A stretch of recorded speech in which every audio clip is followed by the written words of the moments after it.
नमस्कार, फिनिक्स एज्युकेअरमध्ये तुमचं स्वागत आहे.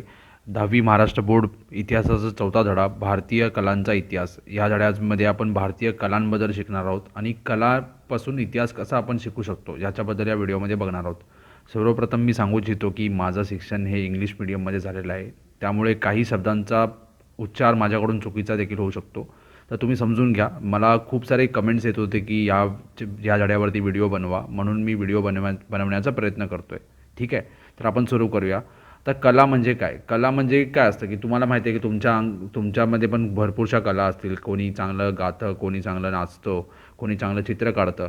ठीक आहे, आपल्याला ज्याची आवड असते त्या आवड जेव्हा आपण जोपासतो तेव्हा काही ना काहीतरी गोष्टी आपण करतो. जसं की समजा नाचण्याची आवड आहे तर आपण नाचतो, चित्र काढण्याची आवड आहे तर आपण चित्र काढतो. आता समजा आज आपण चित्र काढलं, ठीक आहे, चित्र काढून ठेवलं आणि 200-300 वर्षानंतर जर कोणी ते चित्र बघितलं, मग ते काय होणार? त्या चित्रापासून त्या लोकांना आपल्याबद्दल समजणार, आपल्या काळाबद्दल समजणार. म्हणजे 200 वर्षापूर्वी लोक कशी राहायची ह्या चित्रापासून त्यांना समजू शकतं. समजा मी आजच्या एका मुलीचं चित्र काढलं, मग त्या मुलगीने कुठले कपडे घातलेत, कसं रंग आहेत, हे सर्व त्या 200 वर्षानंतर लोकांना समजणार. म्हणजे कलांपासून आपण इतिहासाबद्दल शिकू शकतो. हे अशा वेगवेगळ्या कलांबद्दल आपण या धड्यामध्ये बघणार आहोत. ठीक आहे, तर पहिलं कला म्हणजे काय ते आपण बघितलं. नंतर भारतातील दृककला परंपरा. तर परंपरा ज्या आपल्या इकडे ज्या दृककला म्हणजे काय असतात, जे आपण स्वतः बघू शकतो, जसं नाच आहे, ठीक आहे, आपण हे बघू शकतो, म्हणजे ते दृककला असतात. नंतर भारतातील ललित अंगिक कला. अंगिक कला म्हणजे काय? आपण जे सादर करतो, जसं मी नाचतोय, ठीक आहे, हे मी काय सादर करतोय. दृककला म्हणजे काय? की मी बघतोय, जसं चित्र आहे ते मी बघतोय. ठीक आहे, त्यानंतर अंगिक कला. कला म्हणजे काय? माझ्या अंगामध्ये जे कला आहे, जसं मी गाणं गातोय, ते काय असणार? अंगिक कला असणार. जसं ललित कला आणि अंगिक कला म्हणजे काय? मी परफॉर्म करतोय. परफॉर्म म्हणजे काय? मी सादर करतोय. ठीक आहे, जसं नाच, डान्स किंवा गाणं असतं, हे काय असतात? अंगिक कला किंवा ललित कला. कला, उपयोजित कला आणि व्यवसायाच्या संधी. आता ह्या धड्यामध्ये आपण हे पण बघणार आहोत की कला आणि कलांपासून कोणकोणते व्यवसाय आपण करू शकतो. ठीक आहे, इतिहासाच्या आधारे कोणकोणते व्यवसाय करू शकतो आपण या धड्यामध्ये बघणार आहोत. सर्वप्रथम बघूया कला म्हणजे काय. आता कला म्हणजे आपण आता ही इतिहासाच्या दृष्टीने बघतोय. आता कला म्हणजे काय हे सर्व तुम्हाला माहिती आहे, पण आपण कलापासून इतिहास कसा शिकू शकतो या धड्यामध्ये ते बघणार आहोत. तर स्वतःला आलेला अनुभव आणि त्यातून प्राप्त झालेले ज्ञान तसेच मनातील भावभावना इतरांपर्यंत पोचवाव्या ही प्रत्येक व्यक्तीची सहज प्रवृत्ती असते. आता स्वतःला जे अनुभव आलेले आहे, स्वतःमध्ये जे कला आहे, स्वतःच्या अंगामध्ये जे पण ज्या गोष्टी आपल्याला आवडतात त्या गोष्टी आपण दुसऱ्यांपर्यंत पोहोचवण्याचा प्रयत्न करतो. प्रत्येकाला असं वाटतं. जसं मी आता हा व्हिडिओ बनवतो आहे, मला शिकवण्याची आवड आहे, नवीन नवीन गोष्टी शिकण्याची आवड आहे, जसं इतिहासाची आवड आहे, म्हणून मी काय करतो आहे, व्हिडिओ बनवतो आहे. ठीक आहे, असे प्रत्येकाला काही ना काहीतरी आवड असते. मग ती आवड काय करतात लोक? सादर करतात, म्हणजे दुसऱ्यांसमोर सांगतात, दुसऱ्यांना सांगण्याचा प्रयत्न करतात. ही प्रत्येकाची प्रवृत्ती असते. या सहज प्रवृत्तीच्या प्रेरणेतून जेव्हा एखादी सौंदर्यपूर्ण निर्मिती केली जाते तेव्हा तिला कला असे म्हटले जाते. जसं कोणाला गाण्याची आवड आहे, मग तो माणूस काय करणार, ती मुलगी काय करणार, ते गाणं गाणार, गाण्यानंतर काय करणार, ते सादर करणार, सादर केल्यानंतर त्याची एक सौंदर्यपूर्ण निर्मिती केली जाते, तेव्हा तिला कला असे म्हटले जाते. कला निर्मितीच्या मुळाशी कलाकारांची कल्पकता, संवेदनशीलता, भावनाशीलता आणि कौशल्य हे घटक अत्यंत महत्त्वाचे असतात. ह्या ज्या गोष्टी आहेत, जसे कल्पकता, कसा विचार करू शकतो, त्यानंतर त्याचे संवेदनशील किती आहे माणूस, त्याचे विचार कसे आहेत, हे सर्व आपण या कलांमधून बघू शकतो. ठीक आहे, त्यानंतर दृककला आणि ललित कला. आता दृककला आणि ललित कला यामध्ये फरक काय बघूया. पहिलं तर काय आहे की आपण जे बघतो, दिसतं आपल्याला, जे काय असं दृककला, जसं की चित्र आहे ते मी बघतोय, ठीक आहे, दृककला. आणि ललित कला म्हणजे काय? मी सादर करतोय, जसं नाचतोय, गातोय, हे मी सादर करतोय, स्टेजवरती जाऊन परफॉर्म करतोय, सादर करतोय, त्याला म्हणतात ललित कला. अशा कला प्रकारांची विभागणी केली जाते. ललित कलांना अंगिक कला असे देखील म्हटले जाते. अंगिक कला म्हणजे काय? अंगभूत ज्या कला आहेत, जसं मी नाचतोय, गातोय, ह्या काय आहेत? अंगभूत कला आहेत. ठीक आहे, दृककलांचा उगम प्रागैतिहासिक काळातच झालेला आहे, हे दर्शवणारे अनेक कला नमुने जगभरातील अशम्ययुगीन गुहांमध्ये प्राप्त झालेले आहेत. आता अशम्ययुगीन गुहा म्हणजे काय? जसं इंग्लिशमध्ये आपण म्हणतो स्टोन एज. स्टोन एज म्हणजे काय? जेव्हा दगडांपासून हत्यार बनवले जायचे, तेव्हा लोकांना धातूबद्दल माहीत नव्हतं. ठीक आहे, तो जो काळ आहे जेव्हा दगडांपासून हत्यार बनवले जायचे, त्या काळाला म्हणतात अश्मयुगीन काळ. आणि त्या काळातील ज्या गुहा आहेत, गुहा म्हणजे काय, गुफा, ठीक आहे, गुफामध्ये चित्र काढलेले आहेत. ते चित्र जेव्हा आपण बघतो तेव्हा आपल्याला समजतं की त्या काळात लोक कसे राहायचे, कसे विचार करायचे, त्या त्या काळात लोक काय करायचे. किंवा काही गुहांमध्ये शेतीचं चित्र काढलेलं आहे, त्याच्यावरून आपल्याला समजतं की लोक शेती करत होते. म्हणजे चित्रांपासून किंवा कलांपासून आपल्याला इतिहास समजतोय. म्हणजे आपण कला वापरून इतिहासाचा अभ्यास करतोय. ठीक आहे, समजलं असेल तुम्हाला या धडाचा उद्देश काय आहे, की कला आणि इतिहास म्हणजे काय, की कला बघून जसं काही गाणी आहेत, काही जसे तुम्हाला माहीत असेल छत्रपती शिवाजी महाराज यांच्यावरती पोवाडे आहेत. पोवाडा म्हणजे काय, एक प्रकारचा कलाच आहे ती, की कोणी गाणं बनवलं आहे. ठीक आहे, हे 6व्या धड्यामध्ये वगैरे येईल, पण मी तुम्हाला आता परत ह्या 14व्या धड्यामध्ये पण सांगतो. एक उदाहरण देतो की ती कला आहे, ती गाणं आहे, त्या गाण्यावरून आपल्याला त्यांच्या इतिहासाबद्दल समजतं आहे. म्हणजे कला आणि इतिहास. त्यानंतर लोककला आणि अभिजात कला. आता लोककला म्हणजे काय असते, लोककला म्हणजे जे लोक सादर करतात त्याला काही असं काही रूल नसतात किंवा काही असे नियम नसतात की अशीच सादर केली पाहिजे, तसंच सादर केलं पाहिजे, असं काही नसतं. ठीक आहे, लोककला म्हणजे काय, की जे लोक सादर करतात, कलेच्या लोककला आणि अभिजात कला असे दोन परंपरा मानल्या जातात. लोककला ही एक अश्मयुगीन कालापासून अखंडित चालत आलेली परंपरा आहे. तिचा आविष्कार हा लोकांच्या रोजच्या जगण्याचा भाग असतो. लोककला म्हणजे काय, जे रोज रोज आपण सादर करतो, त्याला काही नियम वगैरे काहीच नसतं, की जसं मला येते तसं मी सादर करतोय. ठीक आहे. कलाचं लोककला आणि अभिजात कला असे दोन परंपरा मानल्या जातात. लोककला ही एक अश्मयुगीन कालापासून अखंडित चालत आलेली परंपरा आहे. तिचा आविष्कार हा लोकांच्या रोजच्या जगण्याचा भाग असतो. त्यामुळे या परंपरेला अभिव्यक्ती अधिक उत्स्फूर्त असते. उत्स्फूर्त म्हणजे काय, लोकांना जसं येते तसं लोक सादर करतात. त्यासाठी काही नियम नाही आहेत, सर्व मिळून सादर करत आहेत. ठीक आहे, ते जसं त्यांना येते तसं सादर करतात. लोककला म्हणजे काय, जसं की तुम्ही बघितलं असाल काही आदिवासी लोकांचे गाणे वगैरे असतात किंवा नाच असतात. हे आपल्याकडे बरेच अशा लोककला आहेत. ठीक आहे, मग त्यासाठी काही नियम वगैरे नाही आहे. तुम्ही एक एक सोपं उदाहरण देतो की आदिवासी लोकांचा नाच आहे, त्यामध्ये काही नियम, त्यांचे स्वतःचे नियम आहेत, सर्व मिळून मिसळून सादर करत आहेत. पण जे काही डान्स आहेत, जसं भरतनाट्यम आहे, कथ्थक आहे, त्यासाठी काही नियम असतात, की नियम दिलेले आहेत. त्या नियमानुसारच ते आपण करू शकतो. जसं आपल्याला येते तसं नाही करू शकत. जसं नियम आहेत त्यानुसारच ते डान्स करू शकतो. मग त्याला म्हणतात अभिजात कला. ठीक आहे, लोककला म्हणजे काय, जसं मला येते तसं मी सादर करतो, त्यासाठी काही नियम असं काहीच नाही आहे. ते उत्स्फूर्त असतात, जसं मला येते तसं सादर करणार. काही वेळी ती बदलू शकतात, जसे डायलॉग असतात ते चेंज पण होऊ शकतात, बदलू पण शकतात. त्यामुळे या परंपरेला अभिव्यक्ती म्हणजे काय, जसं मला येते, जसं माझा विचार आहे तसं मला व्यक्त करू शकतो. अधिक उत्स्फूर्त असते. लोककलेची निर्मिती समूहातील लोकांच्या प्रत्यक्ष सहभागातून होते. लोककला म्हणजे काय, सर्व मिळून सादर करतात. अभिजात कला ही प्रमाणित नियमांच्या चौकटीत बांधलेली असते. जसं मी सांगितलं, अभिजात कला म्हणजे काय, नियम असतात, त्या नियमानुसारच मला सादर करायचे, त्या नियमानुसारच मला नाचलं पाहिजे. हे काय असतात, अभिजात कला. ती आत्मसात करण्यासाठी दीर्घकालीन प्रशिक्षणाची आवश्यकता असते. आता सोपं तुम्हाला उदाहरण देतो, हे बरोबर उदाहरण नाही आहे पण तुम्हाला समजावं म्हणून मी उदाहरण देतो आहे. ठीक आहे, गणपतीमध्ये आपण नाचतो, हे एक टाईपचं आपण त्याला लोककला म्हणू शकतो, की जसं मला येतं तसं मी सादर करतो आहे, जसं नाचतो आहे, काही नियम नाही आहे, काही नाही आहे. पण जेव्हा मी भरतनाट्यम वगैरे करतो आहे किंवा कथ्थक वगैरे करतो आहे, तर मला काही नियम ते आहेत ते करूनच सादर करायचं असतं. मग ते शिकण्यासाठी खूप वेळ लागतो, अभ्यास करावा लागतो, त्यासाठी प्रशिक्षणाची पण गरज असते, आवश्यकता असते. तुम्हाला समजलं असेल. ते उदाहरण मी तुम्हाला समजावं म्हणून दिलं. हा उदाहरण 100% बरोबर नाही आहे, फक्त तुम्ही समजाल म्हणून तुम्हाला हा उदाहरण देत आहे. त्यानंतर कलाशैली. कला निर्मितीची प्रत्येक कलाकारांची स्वतंत्र पद्धत म्हणजे शैली असते. एखादी पद्धत जेव्हा परंपरेचे स्वरूप धारण करते तेव्हा ती पद्धत विशिष्ट कलाशैली म्हणून ओळखली जाऊ लागते. कला निर्मितीची प्रत्येक कलाकाराची स्वतंत्र पद्धत असते. म्हणजे जसं एक प्रत्येक कलाकार त्याला जसं जमतं तसं सादर करतो कला. ठीक आहे, त्याची एक काही वर्षानंतर काय होतं की जसं तो कला सादर करत जातो तसं जसं प्रसिद्ध होतो, मग त्या परंपरा बनत जाते. ती एखादी पद्धत जेव्हा परंपरेचं स्वरूप धारण करते तेव्हा ती पद्धत विशिष्ट कलाशैली म्हणून ओळखली जाऊ शकते. त्याचं सोपं उदाहरण आहे की भरतनाट्यम नृत्य, ते नाच आहे. ते नाच कुणीतरी केलं असेल सुरू, त्यानंतर काय झालं की जसं जसं त्यांनी करत गेलं, त्यानंतर जसे जसे लोक ते शिकत गेले, जसे जसे लोक वाढत गेले, ज्यांना ती कला येते, त्यानंतर ती एक विशेष पद्धत त्याची तयार झाली आणि ती विशेष पद्धत एक परंपरा म्हणून ओळखली जायली, कलाशैली म्हणून ओळखली जाऊ लागली. कला म्हणजे काय असते की काहीतरी मला कला येते, जसं मी गाणं गातो आहे, तुम्हाला माहीत असेल की गाणे पण बरेच प्रकारचे आहेत. जसं की भारतीय शास्त्रीय संगीत आहे. ठीक आहे, शास्त्रीय संगीत म्हणजे काय, त्यासाठी काहीतरी नियम आहेत, अशानुसारच त्या नियमानुसारच आपल्याला गायला पाहिजे. मग कुणीतरी चालू केलं असणार ते नियम, मग त्यानंतर काय झालं, बरेच लोक ते त्या माणसाला बघून अजून गाणं गायला लागले. मग त्याचं काय झालं, त्याचा नियम बनला. नियम बनल्यानंतर एक कला शैली बनली. शैली म्हणजे काय, जे लोक ते गाणं गातात ते एक नियम असतात, ते नियम फॉलो करूनच, नियम बघूनच ते गाणं गातात. मग त्याला आपण कलाशैली असे म्हणतो. प्रत्येक संस्कृतीमध्ये वेगवेगळ्या कलाखंडातील आणि प्रदेशाशी निगडीत असलेल्या वैशिष्ट्यपूर्ण कलाशैली विकसित होतात.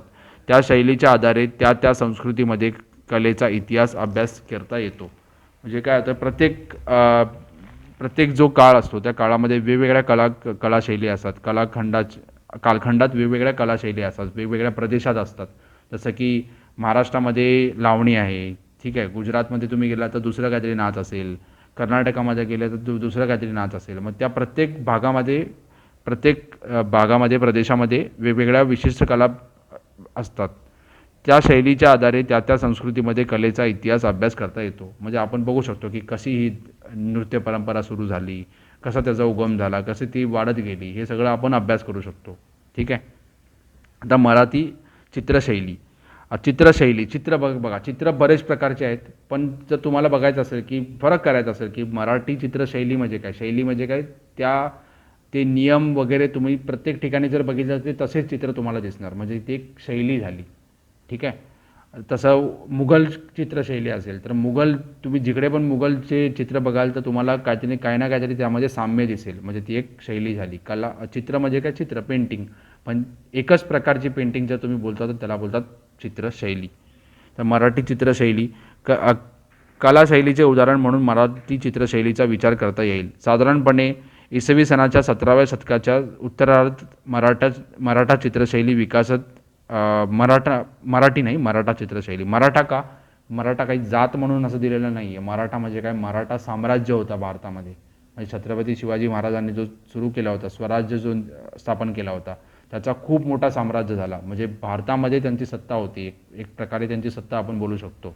ठीक आहे. त्याला आपण काय म्हणतात, मराठा एक कालखंड असतो. मराठा कालखंड आहे भारताच्या इतिहासामध्ये, जेव्हा मराठा राज्य करत होते. मराठा म्हणजे काय, छत्रपती शिवाजी महाराजांनी जो स्थापन केलेला स्वराज्य होता, त्यांचा राज्य होता. मग तो मराठा चित्रशैली, मग त्या काळातील जी चित्रशैली होती त्याला आपण मराठा चित्रशैली असे म्हणू शकतो. या चित्रशैलीची चित्रे रंगीत असून ती भित्तिचित्र आहेत. भित्ती म्हणजे काय, भिंतीवरती काढलेले आहेत. ठीक आहे.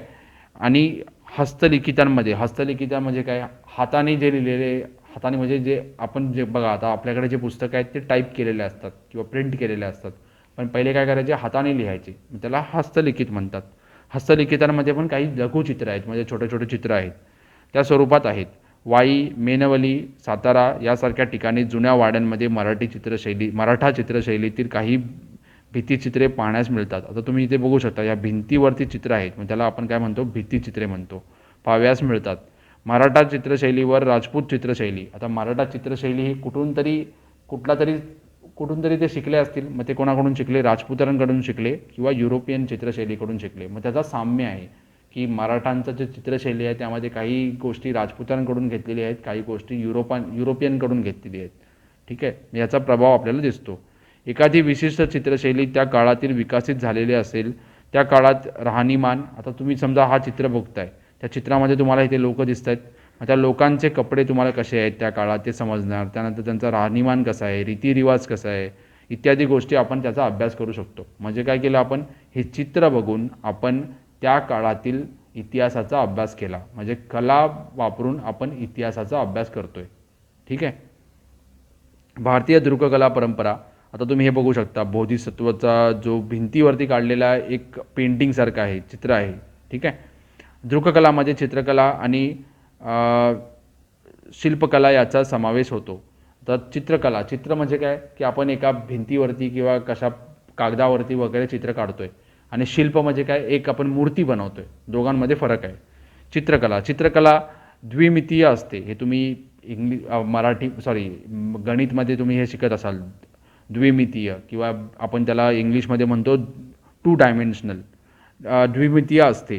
उदाहरणार्थ निसर्गचित्र, वस्तुचित्र, व्यक्तिचित्र, वस्तूंचे आरेखन इत्यादी चित्र रेखाटलेली जातात. त्यासाठी शिलाखंड, भिंती, कागद, सुती किंवा रेशमी कपड्याचा फलक. आता हे सर्व चित्र आपण काय करतो, आपण भिंतीवरती काढतो, कागदावरती काढतो, सुती किंवा रेशमी कपड्यांवरती काढतो, मातीच्या भांड्यांवरती काढतो. यासारख्या माध्यमांना उपयोग केला जातो. उदाहरण अजंठा लेण्यातील बोधिसत्व. आता अजंठा लेणी, औरंगाबादमध्ये जे अजंठा लेणी आहेत, तिकडे तुम्ही त्या लेणीमध्ये किंवा गुफामध्ये असा चित्र काढलेला आहे बोधिसत्वाचा, ते आपण बघू शकतो. लोक लोकचित्र लोकचित्रकला शैली. अश्मयुगीन काळातील गुहाचित्रे अनेक देशामध्ये आढळून येतात. मग त्या काळात जे तुम्ही त्या दगडांमध्ये किंवा गुफांमध्ये तुम्ही बघू शकता की तिकडे चित्र काढलेले आहेत. त्या चित्रांवरून काय करू शकतो आपण, अभ्यास करू शकतो. अभ्यास केल्यानंतर आपल्याला समजणार की त्या लोकांना ते लोक किती हुशार होते, त्यांना चित्र काढता यायचे, चित्रामध्ये चित्र काढण्यासाठी त्यांनी काय वापरलेलं आहे, ते सर्व बघितल्यानंतर आपल्याला समजणार की त्या लोकांना किती ज्ञान होता. आपण काय करतोय, चित्रांपासून किंवा कलांपासून आपण इतिहासाचा अभ्यास करण्याचा प्रयत्न करतोय. अशा भारतामध्ये खूप गुहा आहेत. मध्य प्रदेशमध्ये आहेत, उत्तर प्रदेशमध्ये आहेत, बिहारमध्ये आहेत, उत्तराखंड, कर्नाटक, आंध्र प्रदेश आणि तेलंगणा या राज्यांमध्ये गुहाचित्रे असलेली स्थळे आहेत. मध्य प्रदेशातील भिंबेटका येथील गुहाचित्रे प्रसिद्ध आहेत. भिंबेटका हे मध्य प्रदेशमध्ये आहे, तिकडे तुम्ही जाऊन बघू शकता. आणि भिंबेटका हे जागतिक सांस्कृतिक वारसा स्थळांमध्ये त्याचा समावेश करण्यात आलेला आहे. गुहाचित्रांमध्ये मनुष्यकृती, त्यामध्ये तुम्ही मनुष्याची कृती, मनुष्याचे चित्र वगैरे असतात. त्यानंतर प्राणी, काही भौमितिक आकृतींचा समावेश असतो. ठीक आहे, माणसाचं चित्र असणार, त्यानंतर काही प्राण्यांचं चित्र असणार, त्यानंतर काही भौमितिक आकृत्या वगैरे. त्याचं आपल्याला अजून समजलेलं नाही आहे की ही आकृती का काढलेली आहे. काही गुहांमध्ये काहीतरी लिहिलेलं आहे, पण आपल्याला अजून ते समजलेलं नाही आहे की काय लिहिलेलं आहे. ते जर आपल्याला समजलं तर आपल्याला अजून इतिहास समजेल की त्या काळात काय लिहिलं होतं, त्या काळात काय झालं होतं, हे सर्व आपण बघू शकतो. ठीक आहे. हां, तर मनुष्यकृती, प्राणी किंवा काही भौमितिक आकृत्या समावेश असतो. पाश्मयुगीन ते शेतीच्या सुरुवात होईपर्यंत काळात ह्या चित्रांची शैली, त्यात विशिष्ट यामध्ये बदल होत गेलेले आढळतात.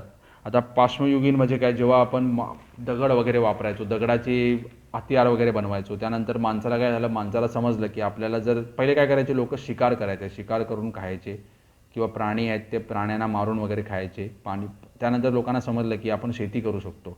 मग त्यांनी काय केलं, शेती करायला लागले. मग आपल्याला काय समजतं की लोकांना पहिले काही शेती वगैरे काही माहीत नव्हतं, फक्त काय करायचे, शिकार करायचे. थोड्या वेळानंतर त्यांना शेतीबद्दल समजलं. जसे जसे आपण चित्र बघत गेलो त्यानंतर, आता हे आपल्याला कसं खूप आधी हे सर्व झालेलं आहे, इतिहासात झालेलं आहे. आपल्याला कसं समजतं, आपण जेव्हा चित्र बघतो, जेव्हा काही गुहांमध्ये आपल्याला फक्त माणूस आणि किंवा काही प्राणी दिसतात, प्राण्यांना मारून आपण खातोय असं दिसतं. ठीक आहे. थोड्या वेळानंतर जर आपण बघितलं, काही चित्रांमध्ये जर असं दिसतं की माणूस शेती करतोय, काही चित्र काढलेले आहेत जिकडे शेतीबद्दल आपल्याला माहिती मिळते. म्हणजे आपण जेव्हा त्याचा खोल अभ्यास करतो तर आपल्याला समजतं की पहिल्या लोकांना कसं लोकांमध्ये बदल होत गेला, कसा इतिहास बदलत गेला. हे सर्व आपण चित्रांना बघून शिकतोय, चित्रांना बघून समजतोय. चित्रांमध्ये नवीन प्राणी आणि वनस्पती याचा समावेश झालेला दिसतो. तसेच मनुष्यकृतींचा रेखाटनाचा पद्धत आणि वापरलेली रंगांमध्ये सुद्धा फरक होत जातो. म्हणजे लोकांना नवीन नवीन गोष्टी समजत गेल्या. ठीक आहे, मग ते आपण चित्र बघून आपल्याला समजतं. या चित्रामध्ये काळा, लाल, पांढरा यासारखे नैसर्गिक द्रव्यांपासून तयार केलेले रंग वापरलेले असतात. त्या काळातील लोकांचे त्यांच्या परिसरासंबंधी ज्ञान, नैसर्गिक स्रोतांचा उपयोग करून घेण्याचे तंत्रज्ञान आणि विकास कसा होत गेला याची कल्पना या चित्रांद्वारे करता येऊ शकते. आता हे आपण सर्व चित्र बघूनच अभ्यास करतोय. आपल्याला काय कोणी पुस्तक वगैरे नाही आहे, त्या लोकांनी काय पुस्तकं वगैरे काय लिहिलेले नाही आहेत किंवा काही आता जसं आपण व्हिडिओ वगैरे असतो, फोटो असतो, असं काहीच नव्हतं. तर आपण कसा अभ्यास केला, आपण अभ्यास केला त्या चित्र बघून. जे गुहांमध्ये चित्र होते ते चित्र आपण जेव्हा अभ्यास करतो, त्या चित्रांचा जेव्हा खोल अभ्यास करतो, असे काही लोक असतात जे त्याचा अभ्यास करत असतात, त्यानंतर आपल्याला समजतं की हे लोक किती हुशार होते, कसे त्यांच्या जीवनामध्ये बदल होत गेले, हे सर्व आपण शिकू शकतो. आता लोकचित्रकलेची परंपरा गुहाचित्रांच्या परंपरेशी नाते सांगणारे आहे. घराघरातील लग्नकार्यात, सणासुदीला भिंतीवर चित्र काढणे. आता आपल्या इकडे पण अजून होतं की आपण चित्र वगैरे काढतो, भिंतीवरती काढतात. किंवा जर तुम्ही काही आदिवासी भागात गेला, जसं इकडे महाराष्ट्रामध्ये दिलेलं आहे बघा, महाराष्ट्रातील वारली परंपरा. तर वारली जे आदिवासी लोक आहेत ते त्यांच्या घरावरती असं काढतात, चित्र काढतात. ठीक आहे, म्हणजे आता हे भरपूरशा ड्रेसवरती किंवा शर्ट्सवरती पण असे चित्र काढलेले आहेत. हे पहिले लोक आपल्या घरांवरती काढायचे. ठीक आहे. महाराष्ट्रातील वारली परंपरा आणि पिंगुळ किंवा चित्रकाती परंपरा ही लोककलाच्या शैलीची निवडक उदाहरणं आहेत. लोककला म्हणजे काय, काही लोक ते काढतात, काही विशिष्ट भागातील लोक ते काढतात. जसं वारली, जसं मी सांगितलं की ते काही आदिवासी लोक काढतात. ठीक आहे. ठाणे जिल्ह्यातील जिवा सोम्या म्हसे यांच्या वारली चित्रकला लोकप्रिय करण्यात फार मोठा वाटा आहे. आता ठाणे जिल्हा, ठाणे किंवा पालघर, आता पालघर किंवा ठाणे जिल्हा ह्या जिल्ह्यातील जे आदिवासी लोक होते ते करायचे, ते चित्र काढायचे त्यांच्या भिंतींवरती. नंतर तिकडे जे एक आदिवासी बांधव होते, जसं आदिवासी होते जिवा सोम्या म्हशे, यांनी काय केलं, हे वारलेचे जे चित्र आहेत ते जागतिक त्याला एक ओळख निर्माण करून दिली. त्यांचा खूप मोठा वाटा आहे. त्यांनी त्यांच्या वारली चित्रांसाठी भारतीय आणि जागतिक स्तरांवरचे अनेक पुरस्कार मिळाले आहेत. सन 2011मध्ये त्यांना पद्मश्री हा बहुमान मिळाला आहे. म्हणजे भारत सरकारचा चौथा मोठा जो सन्मान आहे पद्मश्री, तो त्यांना देण्यात आला. ठीक आहे. आता इसनवी सनाच्या 12व्या शतकातील सोमेश्वर या चालुक्य राजाने लिहिलेले, हे 12व्या शतकामध्ये आपण बघतोय की चालुक्य जो राजा होता त्याने एक चित्र लिहिले होते, त्यांनी पुस्तक लिहिले होते. त्या पुस्तकाचे नाव आहे लिहिलेल्या मनसोल्लास किंवा अभिलाषा चिंतामणी. या ग्रंथात चित्रकथी परंपरेचे वर्णन केलेले आढळते. त्यावरून या परंपरेचा प्राचीनत्वाची कल्पना येते. आता किती प्राचीन होतं चित्र वगैरे हे आपण बघू शकतो. ठीक आहे. कठपुतळ्यातील किंवा चित्रांच्या साह्याने रामायण, आता पहिलं आता बघा, रामायण आपण टी व्हीवर वगैरे बघतो. पहिलं असं काही नाटक वगैरे नाही करायचे. मग लोक काय करायचे, रामायणाचे जे प्रसंग आहेत त्या प्रसंगाचे चित्र काढायचे आणि चित्र दाखवायचे आणि नाटक वगैरे करायचे. तर लोकांना अजून जास्त समजायचं रामायण. जसं भरपूर रामायणामध्ये तुम्हाला प्रसंग माहीत असेल, जसं सीताला जे रावणाने सीताचे हरण केले, त्यानंतर रामाचा वनवासाला गेले प्रभू राम, त्यानंतर श्रीलंकेला गेले, हे सर्व जे वर्णन आहेत, हे सर्व वर्णन ते चित्रामध्ये केलेले आहेत. मग चित्र जेव्हा आपण बघतो आणि सादर पण केलं जातं, नाटक पण केलं जातं, मग त्यानंतर आपल्याला समजतं की रामायण कसं होतं. महाभारत कथा सांगण्याची परंपरा म्हणजे चित्रकथी परंपरा. या परंपरेतील चित्र कागदावर काढून नैसर्गिक रंगात रंगवलेली असतात. जसं मी तुम्हाला सांगितलं की चित्र काढणार, नैसर्गिक रंगात रंगवणार आणि एका कथेसाठी, आता ही कथा पूर्ण करायची, मला कथा सांगायची, मी कथा कशी सांगणार, चित्रकथी, चित्र वापरून कथा सांगतो म्हणून त्याला आपण चित्रकथी असं म्हणतो. कथा सांगण्यासाठी 30 ते 40 चित्रांचा वापर केला जातो. वेगवेगळ्या कथा सांगण्यासाठी अशा चित्रांचा पिढ्यानपिढ्या चालत आलेला पोथ्या चित्रकथी परंपरेमध्ये जपलेल्या असतात. पिढ्यानपिढ्या चालत आलेल्या आहे की त्यांच्या पूर्वजांनी हे काढून ठेवलेलं आहे चित्र, त्याची पुढची पिढी ती जपत असते आणि ते सादर करत असते. नामशेष होण्याच्या मार्गावर असलेल्या या परंपरेचे पुनर्जीवन करण्याचे प्रयत्न सरकार आणि कलाकारांतर्फे केले जात आहेत. आता हे नामशेष होत आहेत किंवा खूप आधी जे चित्र काढले होते, आता हे कोणी करत नाही. मग ते काय होणार, काही वर्षानंतर ते चित्र सर्व खराब होणार, नामशेष होणार. मग सरकार काय करते, ते वाचवण्याचा प्रयत्न करते आणि काही कलाकार पण ते वाचवण्याचा प्रयत्न करतात. ठीक आहे. चित्रांच्या साह्याने आख्याके सांगणे, यातून प्रादेशिक लोककला परंपरेचे विविध चित्रशैली विकसित झाल्या आहेत. तुम्ही आख्यायिका वगैरे तुम्ही खूप ऐकल्या असतील. हे सर्व चित्र वापरून सांगतात.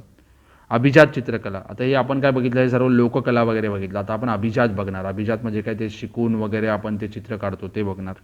प्राचीन भारतीय वाड्मयामध्ये विविध कलासंबंधी संगोपन विचार झालेला दिसतो. त्यामध्ये एकूण 64 कलांचा उल्लेख आहे. आता प्राचीन भारतीय वाड्मय म्हणजे जे आपले जे ग्रंथ वगैरे आहेत त्यामध्ये एकूण 64 कला आहेत असे उल्लेख केलेला आहे.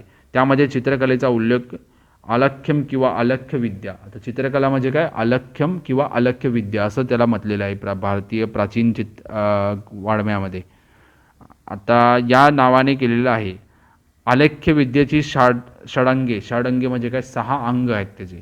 आता जो पण चित्र असतो त्यामध्ये बघा 6 गोष्टी असतात. तर पहिलं काय आहे, आता अत्यंत बारकाईने केलेलं आहे. तर पहिलं काय, रूपभेद म्हणजे रूप, प्रत्येक प्राण्याचा किंवा माणसाचा एक रूप असला पाहिजे चित्रामध्ये. मला ओळखता आलं पाहिजे की ही बाई आहे का माणूस आहे, किंवा हा कुत्रा आहे का मांजर आहे, सर्व ओळखता आलं पाहिजे. त्याला म्हणतात रूपभेद.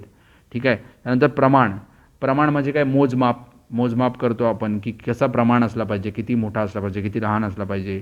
भाव म्हणजे काय, त्याचे भाव दिसले पाहिजेत आपल्याला, एक्सप्रेशन इंग्लिशमध्ये आपण जे म्हणतो.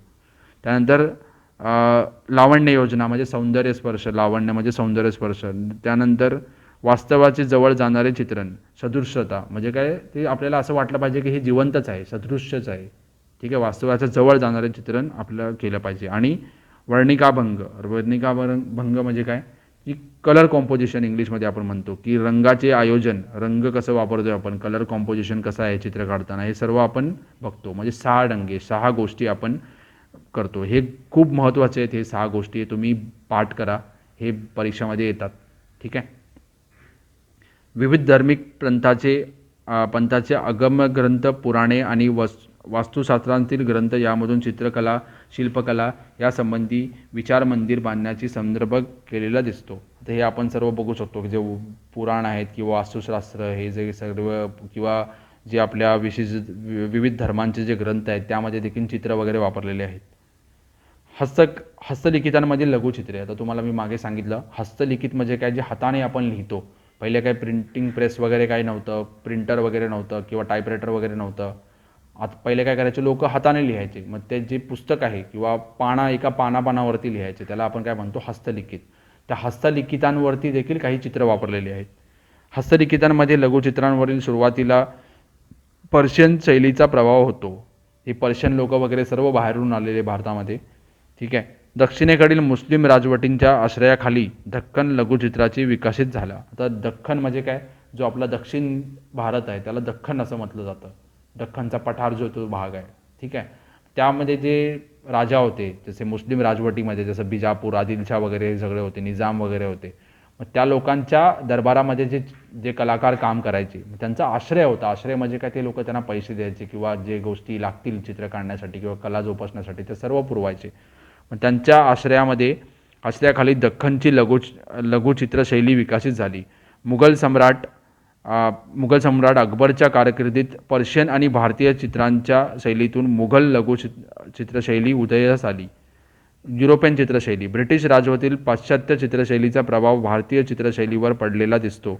पुण्यातील शनिवारवाड्यातील सवाई माधवराव पेशव्यांच्या काळात जेम्स वेल्स या स्कॉटिश म्हणजे काय, की जो आपला ब्रिटन आहे, जसं आपण इंग्लंड म्हणतो. इंग्लंड एका छोट्याशा, जसं आपण भारतामध्ये खूप सारे राज्य आहेत तसं आपण ग्रेट ब्रिटन जो म्हणतो, त्याच्यामध्ये खूप सारे असे भाग आहेत. जसं त्यामध्ये एक भाग येतो लंडन, त्यानंतर स्कॉटलँड आहे. स्कॉटलँडमधल्या लोकांना काय म्हणतात, स्कॉटिश म्हणतात. ठीक आहे.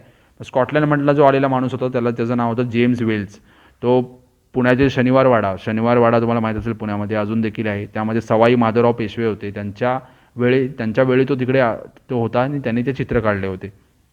स्कॉटिश चित्रकाराच्या नेतृत्वाखाली एक कलाशाळा स्थापन करण्यात आली होती. त्याने सवाई माधवराव पेशवे आणि नाना फडणवीस यांचं चित्र काढलं होतं. ठीक आहे. वेल्स याच्यासोबत काम करणारा एक मराठी कलाकार देखील होता. त्यांचं नाव होतं गंगाराम तांबट. यांचा इथे विशेष उल्लेख करायला हवा. त्यांनी वेरूळ तुम्हाला माहीत असेल, हे अजंठामध्ये लेण्या आहेत. त्यानंतर कारले एकविराई तुम्ही माहीत असेल, कारल्याची लेणी आहे. येथील लेण्यांची चित्र काढली होती. त्यांची काही चित्रे अमेरिकेतील येल विद्यापीठात असलेल्या Yale centre of British art येथे जतन केलेली आहेत. आता हे ब्रिटिश आर्ट नाही, हे भारतातील आर्टच आहे. ते ब्रिटिश लोक तिकडे घेऊन गेले होते, मग ते अमेरिकेमध्ये ठेवण्यात आलेले आहेत. ठीक आहे. गंगाराम तांबट यांनी काढलेले चित्र. वस्तुचित्राचे हुबेहूब चित्रण हे पाश्चात्य चित्रशैलीचे विशेष वैशिष्ट्य समजले जाते, की हुबेहूब जसं होतं तसंच आपण चित्र काढतोय. कारण जसं अजंठा वेरूळच्या लेण्यांमध्ये हे जे चित्र काढले होते हे खूप आधी काढलेले होते. ठीक आहे. पण आता आपल्याला जे परत काढायचं असेल मग ते हुबेहूब तसंच असलं पाहिजे, म्हणून हे चित्र खूप महत्त्वाचे आहेत.